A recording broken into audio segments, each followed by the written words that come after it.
second video on this channel is our bearded dragon setup.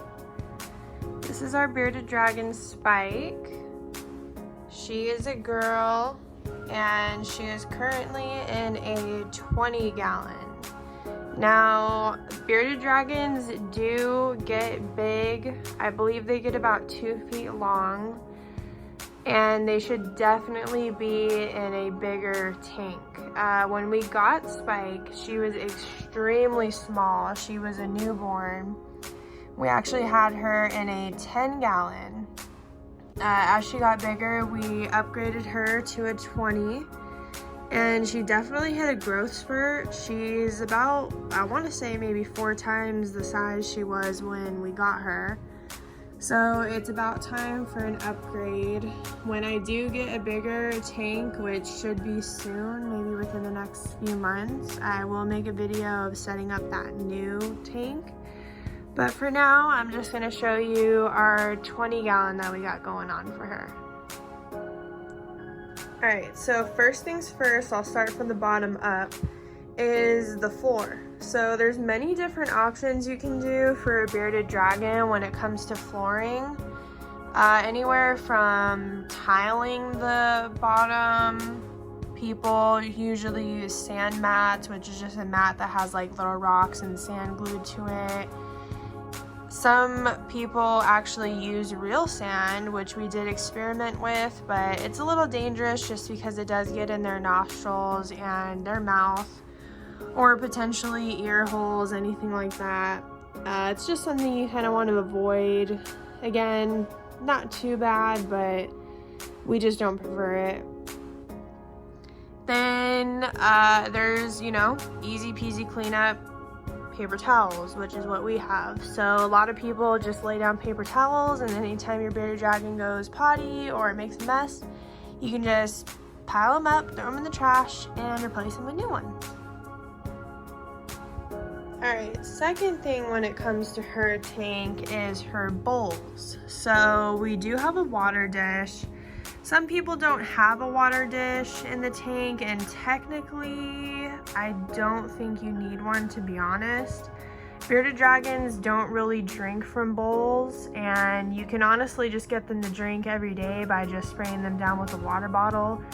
They do also get their liquids from enjoying smoothies, which you can blend up your veggies and give it to them that way, or they get it from their salads. But we do keep a water bowl in there. Spike does kind of like to dangle her tail in sometimes, or even just run through it and make a mess. So she does like her water bowl, so we leave it in there. Second thing we have is just a shallow dish. That's for her salads. So we do give her salads with calcium powder on the top. The calcium powder is a little chunky for some reason on it. It kind of almost looks like cheese, but it is powder. And you can throw fruits and stuff like that in there, but fruits are a little on the sugary side and they don't necessarily need it. So they are good with just like mixed greens and stuff like that. And then we do have like a little feeding dish for her, which, oh yeah, there is some food in there. The camera won't get it. But that's where we give her her roaches.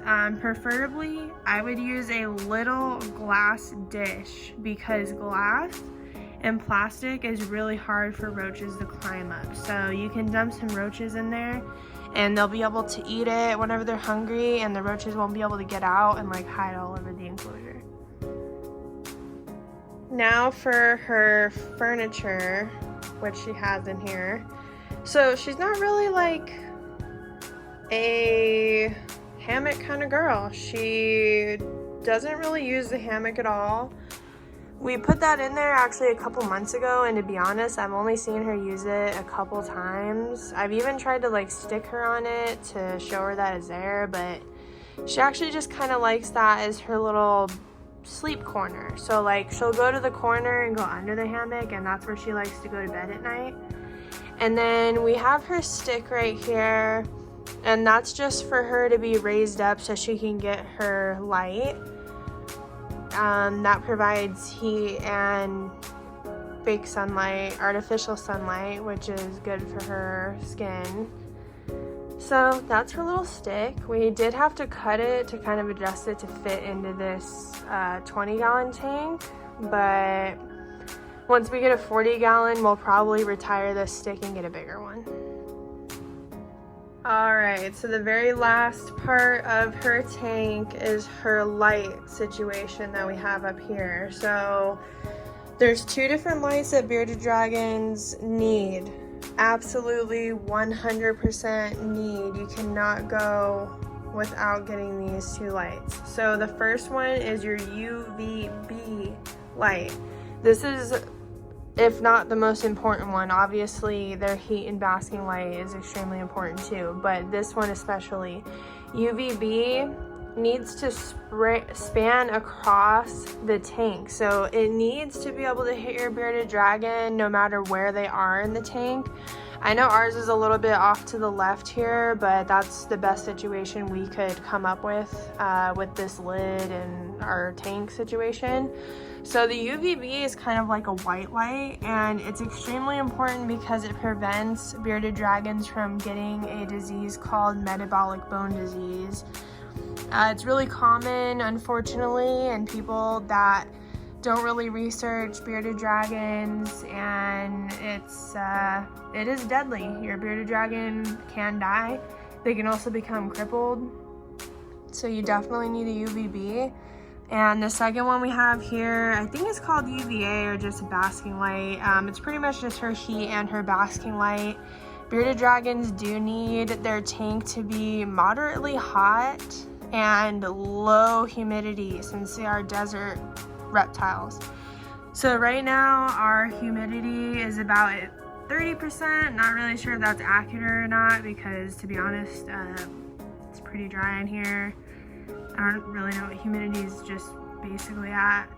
And then her temp is about 95. So that's great. It should be at that. It shouldn't really be lower than that. Your bearded dragon tank should not be at room temperature. They shouldn't be chilling at 70 degrees with you in your bedroom. They need to be at a hotter temp. So that's what she's at. And then the last finishing touch, you know, just for decor, is her background, obviously. It's just a cling that we got at PetSmart, and it's not sticky. You have to put it on yourself, so we just taped it on, but it does come with 2 different backgrounds. There's that one, and then there's this desert one that we picked. So that's it. That is our bearded dragon tank. And again, when I upgrade her tank, I will give y'all a little tour and a setup video. All right, Spike. See you on the next one.